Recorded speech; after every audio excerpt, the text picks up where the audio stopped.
In today's Tip Tuesday, we're going to be breaking down one of the most important concepts in successful self-defense. We call it IMOP.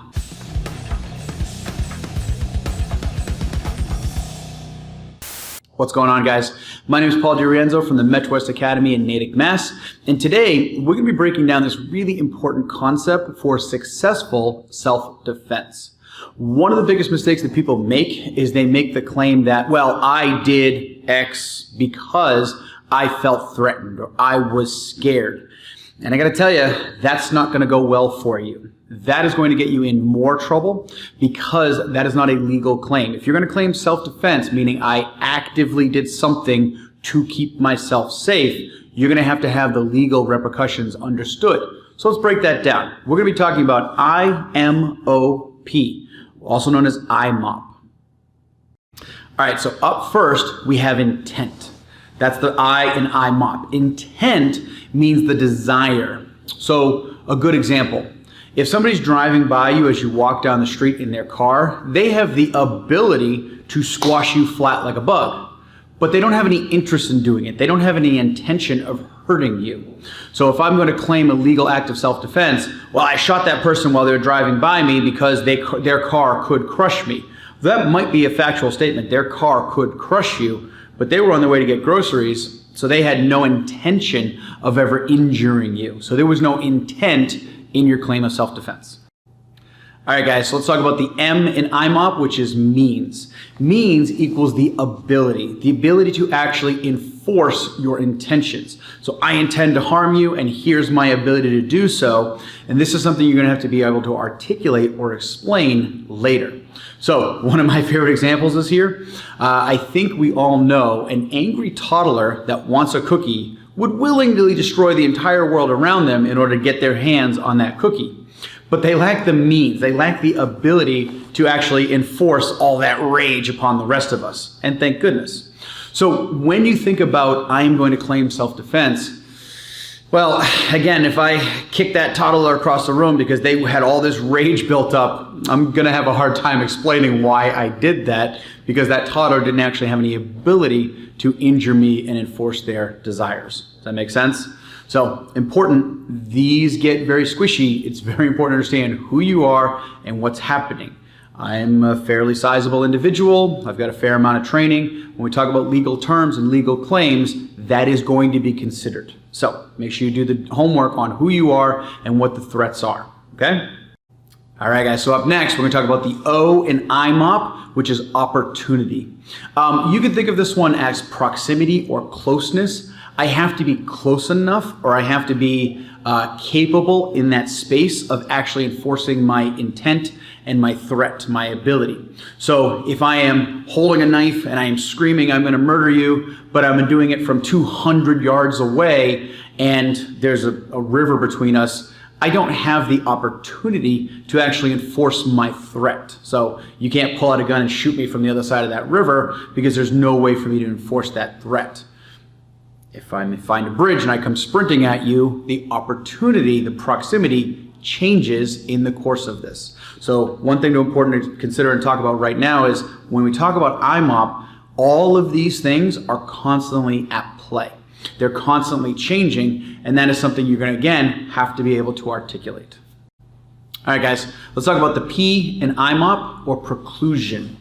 Think about preclusion as opportunities. Did you have? Were there other opportunities available to you? So I'm in a bar, a young buck approaches me, bumps my elbow, yo bro, we do the monkey dance thing, right? We open our arms up, we look like the bigger, badder monkey.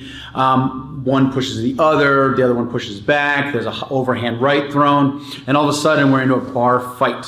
Well, the question is going to become, could either of us have de-escalated verbally or physically just walked away? The answer is most likely yes. So don't confuse self-defense and mutual combat. Don't confuse self-defense and vengeance. Yeah, I took the knife away from the guy and then I stabbed him in the heart because, he tried to attack me with a knife, so it was self-defense. No, not even close. The dude pushed me in the bar, and while the exit was right behind me, I wasn't going to look like a punk in front of my friends, so I punched him in the jaw. Yeah, he fell down and hit his head, but it was self-defense. No, also no, okay? So preclusion, one of the biggest things and most easy ways to think about it is, could you have gotten out of the situation easily, reasonably, and safely? All right, guys, so now you have a little bit of work to do. It's really important to take a look at your state laws.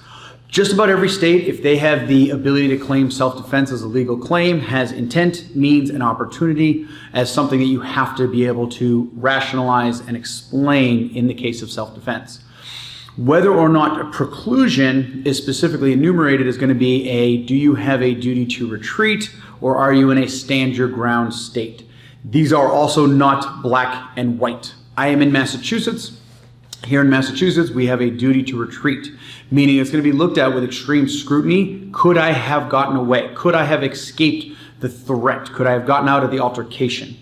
In a stand your ground state, the question is going to become, again, could you have reasonably gotten away? The difference is it becomes a very gray area. There are stand your ground states where recent case law, somebody tried to claim self-defense, but they were in a parking lot. They could have easily driven away from the threat, and they did not, and they shot the other person, and they're in jail now because of it. So with all of these guys, you have to understand all four elements of IMOP if you're going to be making that legal claim of self-defense.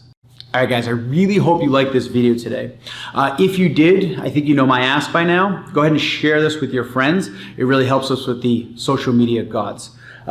This video starts to highlight a little bit of the differences between the martial arts and self-defense.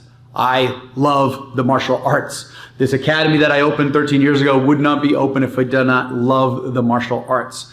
But most martial arts are either art or sport. Art meaning that they are done for the beauty of it or the skill of it. Sport meaning mutual combat, rules, regulations, weight classes. I love both of those things. They're both fantastic. They're both good for your body and good for your mental spirit. However, some of the rules or some of the regulations or some of the training from either of those two things can get you in trouble in the self-defense world.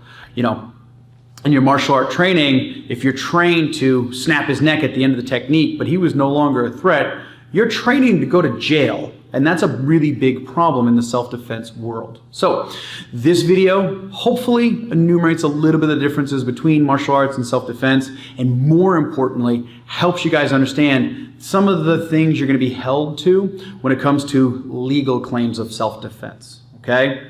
As always, guys, really hope you enjoyed it. Share with your friends and go make it a great day.